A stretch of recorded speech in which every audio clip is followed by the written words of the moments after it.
পৃথিবীতে সবচেয়ে ভয়ঙ্কর আঘাত কি জানেন? না, সেটা কোনো দুর্ঘটনা না, কোনো শত্রুর আক্রমণ না, বরং চেনা মানুষের অচেনা রূপ।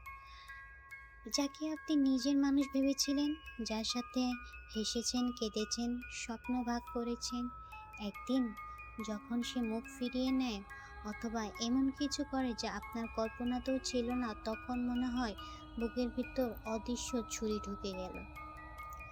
এই ব্যথা কেউ দেখতে পায় না, কিন্তু ভিতরে ভিতরে আপনাকে খেয়ে ফেলে। এটাই সেই ব্যথা যেটা চোখে জল আনে না, বরং আত্মায় নীরব চিৎকার তোলে।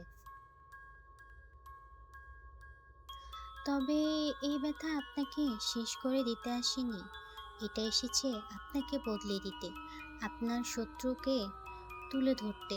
মানুষ বদলায়, মুখোশ খুলবে, রং পাল্টাবে, এটাই বাস্তব। কিন্তু আপনার ভেতরে আলো, আপন বিশ্বাস, যেটা কেউ নিভিয়ে দিতে না পারে।